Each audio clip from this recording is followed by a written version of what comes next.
e não mais andaram com ele. Então Jesus interpelou os 12. Vós também desejais ir embora? Mas Simão Pedro respondeu a ele: Senhor, para quem iremos? Tu tens as palavras de vida eterna. Sendo assim, nós temos crido, reconhecido que tu és o Cristo, o Filho do Deus vivo. Amém? Amém. Meus irmãos, esse texto aqui, pode contar? Esse texto, dá uma começou também? Esse texto do Evangelho de João, quando numa reunião em que Jesus dava instrução não só aos apóstolos, era uma reunião de cunho geral, não era de diretoria, né? Diretoria era só os apóstolos. Estavam muitos discípulos. E Jesus fala algumas coisas aqui que incomoda os discípulos, porque ele falava que ele era o pão da vida. Né? Ele dizia assim, quem não come da minha carne, não bebe do meu sangue, não tem parte comigo. E eu, quem come da minha carne e bebe do meu sangue, tem a vida eterna, e eu o ressuscitarei no último dia. Ele falou de assuntos que eles não estavam compreendendo, né? Não estavam entendendo, mas Jesus estava falando. Né? Pode Jesus falar algo, percebendo que as pessoas não entendem, e mesmo assim ele continua falando. É porque eu entendo que Jesus quer que nós nos esforcemos, e Paulo é quem nos orienta a procurar insistentemente entender o que Deus quer falar conosco. Deus fala uma vez, fala duas vezes, e às vezes fala de forma que nós não entendemos, mas sabemos que Ele está falando conosco. Se não houver interesse da nossa parte em entender o que Deus quer dizer para nós podemos nos frustrar e desanimar.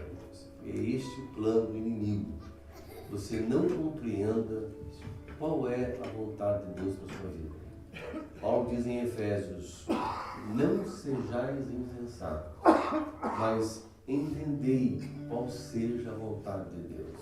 Ele diz aos Romanos: rogo-vos, pois, irmãos, pela compaixão de Deus, que apresenteis os vossos corpos em sacrifício vivo, santo, agradável a Deus, que é o vosso culto racional, e não vos conformeis com esse mundo, mas transformai-vos, ele diz, pela renovação do vosso entendimento, para que compreendais qual seja a vontade de Deus.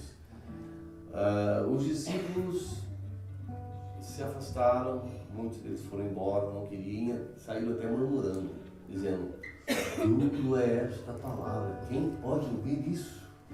E Jesus então foi mais explícito e perguntou então aos apóstolos. O que se me entende aqui nesse texto, irmãos? Os discípulos foram todos foram embora, ficaram só os apóstolos. E ele pergunta então aos apóstolos: vocês também querem ir? Né? Olha Jesus numa predisposição de ficar sozinho. Né? E Pedro se levanta e diz: para quem iremos nós, Senhor? Só tu tens palavra de vida eterna. Irmãos, é muito importante o crente procurar entender o seu lugar, onde é que Deus quer que você esteja. Eu passei durante mais ou menos 10 anos num lugar onde eu julgava que não era ali que eu deveria estar. E Deus sempre falava comigo e eu tinha muito medo de sair da onde Deus me colocou. Porque o lugar mais seguro do mundo, irmãos, é o lugar onde Deus nos coloca. Amém? Amém. É o lugar onde Deus tem um plano a desenvolver a nossa vida. Nós achamos que o plano dele se desenvolve com milagres, se desenvolve com cura, com tantas coisas. O plano dele se envolve, primeiro envolve a nós. Deus, antes de fazer uma obra através de nós, Ele faz uma obra em nós.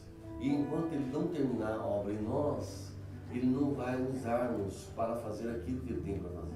Quem deve entender, diga. Amém. Amém. Então, é bom a gente entender isso aí, porque o preço é muito caro, irmãos. Sair da presença ou da vontade de Deus é muito caro. Eu tenho muita experiência nisso.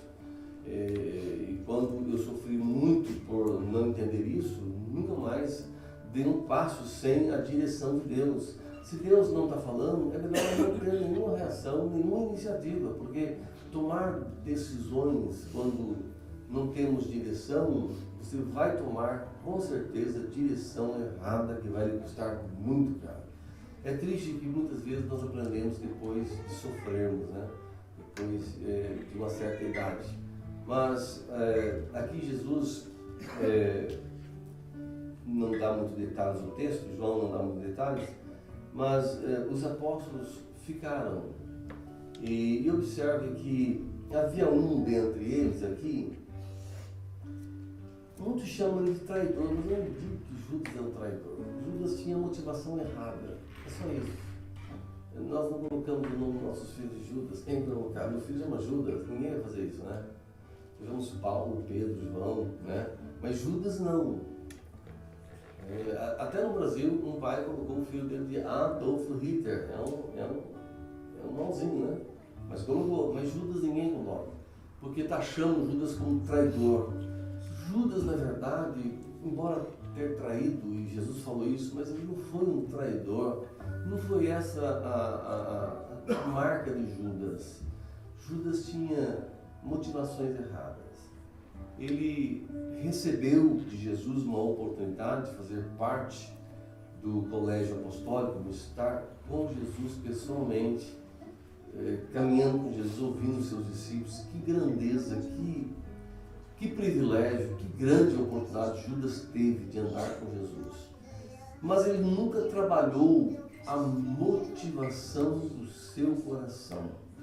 Por que é que nós estamos na igreja? Alguns estão por causa do pastor, quando não gosta do pastor vai embora, né? Não estava por causa de motivação errada. Olha o fim que deu Judas. E sabe o que Jesus diz no último versículo desse assunto? Jesus fala assim, Pedro quando diz: sendo assim, nós temos crido, reconhecido que tu és o Cristo, o Filho do Deus vivo. Então Jesus acrescentou: não vos escolhi eu os 12, todavia um dentre vós, ele fala, é um diabo, ou seja, um demônio só. Né? Jesus não revelou o intento do coração de Judas, mas caracterizou ele pelos seus atos. Porque Judas, ele era um nacionalista, fazia muito bem em ser nacionalista, defendia os interesses de Israel, e não sei se lá no fundo ele tinha alguma pretensão de ser um líder da nação, instituído pelos próprios judeus, mas ele odiava a submissão a Roma. Judas não estava satisfeito com isso. Então ele se juntou com a turma, né, e estudava meios, como vamos vencer os romanos. Nós temos Deus. Deus pode levantar um dentro de nós, dentro do povo, do seu povo, para ser o libertador, como tinha no passado. Ele conhecia certamente a história de Gideão, de Sansão, né, de todos os juízes que Deus usou, principalmente Sansão, né? Eles estudavam muito a origem da força de Sansão, os Iscariotes. E Judas, logo quando foi escolhido por Jesus, certamente ele já estava ouvindo o sermão de Jesus, né? Após o sermão, Jesus chamou-os para o acompanhar. Ele disse: esse homem tem poder, esse homem é poderoso, esse homem faz milagres. Ele não queria saber se ele era filho de Deus, ele não queria saber se ele era o rei de Israel, o misericordioso, o sacerdote, o profeta. Ele viu que Jesus tinha condições para liderar uma ação contra as imposições de Roma. Então eu tinha essa motivação, eu estou com ele porque ele vai ser o nosso líder, que vai vencer. Quer dizer, a mente de Judas era carnal, Judas não tinha uma mente espiritual. E esse é um dos problemas que nós podemos incorrer, irmãos. Paulo diz assim: transformai a vossa mente. Quando Paulo diz em Coríntios, ele fala assim: nós temos a mente de Cristo, mas A palavra grega não me lembro, mas subentende que nós devemos todos os dias alinhar a nossa mente com a vontade de Deus para ter a mente de Cristo, pensar como Ele pensa. Lê a Bíblia, estude a Bíblia, leia ela diariamente que você vai ter a mente de Cristo. Você vai alinhar a sua mente. Lê um livro de pornografia, um livro de ficção, você vai ficar cheio de ficção na cabeça, cheio de coisas que você lê. Então leia a Bíblia, alinhe os seus pensamentos com os pensamentos de Deus na Bíblia, você vai ter a mente de Cristo. Judas não tinha mente espiritual. Ele não viu que Jesus amava os pobres, Jesus amava os doentes. E quando ele ia pregar, ele se compadecia das pessoas de uma tal forma. A Bíblia diz que ele movia-se de grande compaixão. Isso, o seu rosto expressava o sentimento de compaixão. Todo mundo via a compaixão que Jesus sentia das pessoas ao ver elas sofrendo, padecendo enfermidades. Mas Judas não tinha essa predisposição de ver que Jesus não veio para brigar. Jesus não veio para fazer reboliço. Jesus veio para salvar, para curar, para libertar as pessoas. Ele estava presente quando Jesus abriu o livro e disse, hoje se cumpriu essa palavra, o Filho de Deus, né?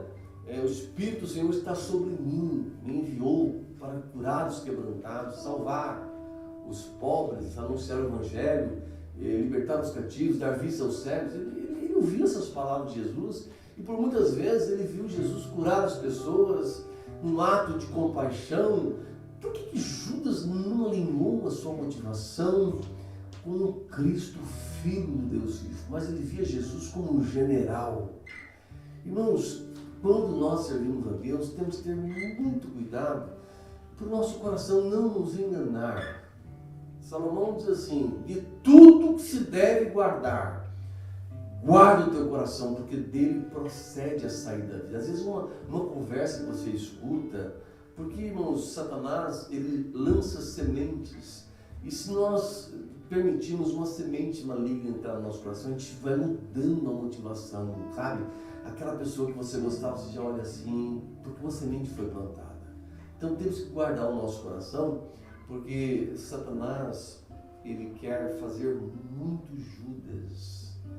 E o próprio Jesus falou assim, não escolhi os 12, vocês não são os 12, mas um de vocês, a minha fala, dando asas à imaginação, e aqui conjecturando, que Jesus falou assim, um de vós perdeu o coração. Não tem o coração na obra. Pedro fala, para onde iremos nós? Mas ele não tem o coração na obra. Ele pensa em outras coisas, ele está comigo por outras motivações. Então, irmãos, temos que tomar cuidado, porque nós achamos que o adultério é um pecadão, né? Você pegar uma faca e esfaquear alguém é um pecadão. Deus me livre disso, eu nunca farei um negócio desse. A gente pensa, falar mentira é um pecado. Mas há muitas coisas que podem levar uma pessoa para o inferno. Motivação errada. A Bíblia diz que Judas não conseguiu depois restabelecer o seu coração. Judas, ele continuou no seu intento, e quando ele chega no ápice das suas loucas atitudes, ele fala que traiu o sangue inocente que eu fiz. Como diz o sábio Salomão, alguém que muitas vezes é advertido e endurece a sua cerviz, sem que ele perceba, repentinamente ele será quebrantado sem que haja cura. É um problema muito sério isso aí, irmãos. Porque Judas não conseguiu voltar atrás, ele não conseguiu ir até Jesus. Senhor, eu te traí. Jesus teria perdoado ele. Eu te traí, Senhor, eu devia fazer o que eu fiz, eu estava com o coração. Irmão, se ele abrisse a sua boca e fosse na direção certa, mas o que acontece é que o coração desiludido, depois de cometer um ato impensado em função de uma predisposição que ele tem por não alinhar o coração dele com a vontade de Deus, é que praticamente ele fica sem retorno.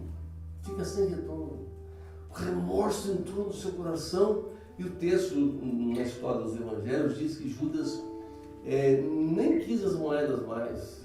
Parece que queria as moedas, mas na verdade, revelado na história de Judas, ele não foi pelas moedas, ele gostava de dinheiro, mas não foi pelas moedas. Ele tinha essa motivação que Jesus fosse o rei. Então ele falou, eu vou entregar ele porque ele vai ter que reagir.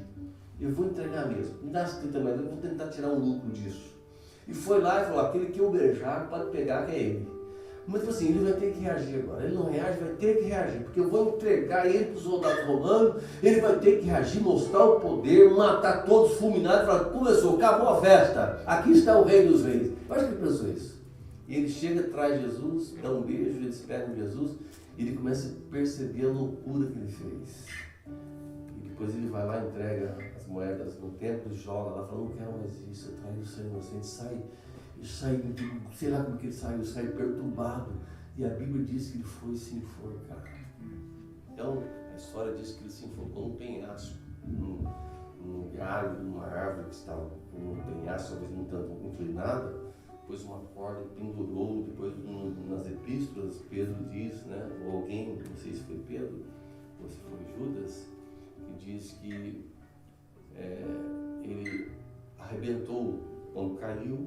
Quer dizer, você entende que a corda arrebentou, o galho quebrou, ele caiu na ribanceira e encontraram Judas com a cabeça toda arrebentada, os miolos todos para fora. Né? E José dá a entender um pouco dessa situação que houve com Judas, mas a verdade é, irmãos, que Judas não cuidou do seu coração. Nós achamos que estar na presença de Deus é estarmos sentindo a presença dele, mas a maior demonstração de fé que nós temos é quando você se sente sozinho. Você fala, Senhor, parece que a minha oração não sobe, Jesus. Parece que o Senhor não está comigo. E nesse clima, desse sentimento de abandono, você fala assim, mas eu sou fiel a ti. Olha o que Jó disse. Depois que todos abandonaram Jó, seus filhos, seus parentes, sua esposa, sua família, se morrer, ele fala assim, ainda que ele me mate, eu nele esperarei. E Jó diz assim, e diante dele defenderei os meus caminhos, os seus caminhos. Sabe o que Jó está dizendo? Eu estou atormentado por uma voz que diz, Deus te deixou, olha como você está doente, você vai morrer, cara.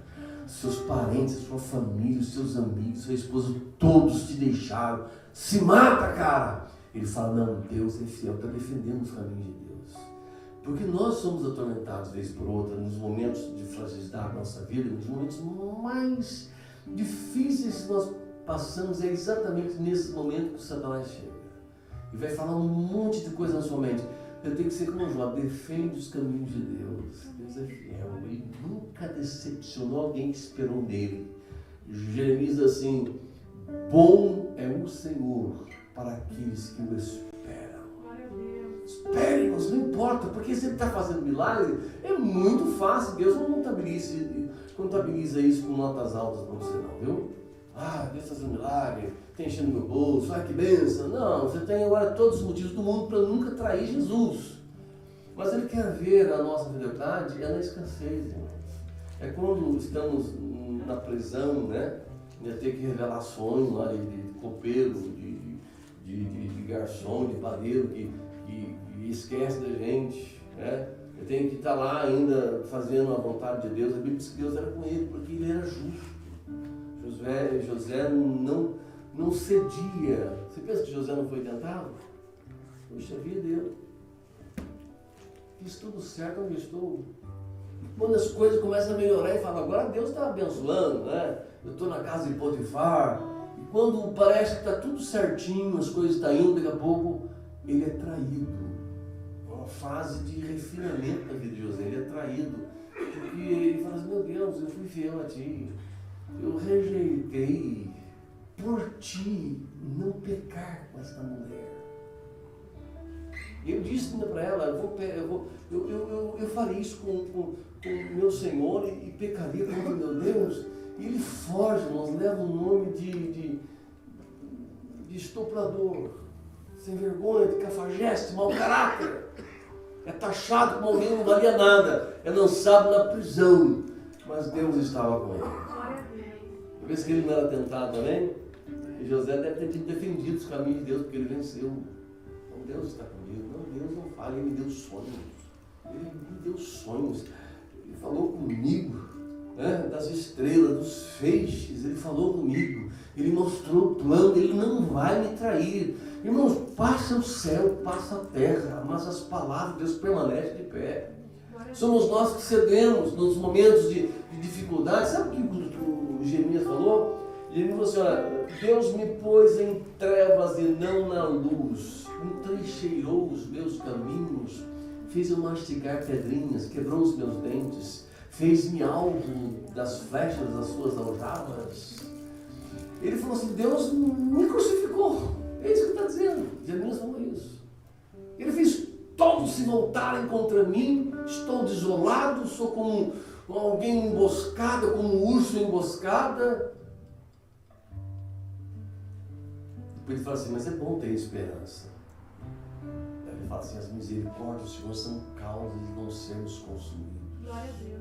É Ele que diz no versículo 25, bom é o Senhor para aqueles que esperam por Ele. Aleluia. Fique de pé em nome de Jesus. Meus irmãos,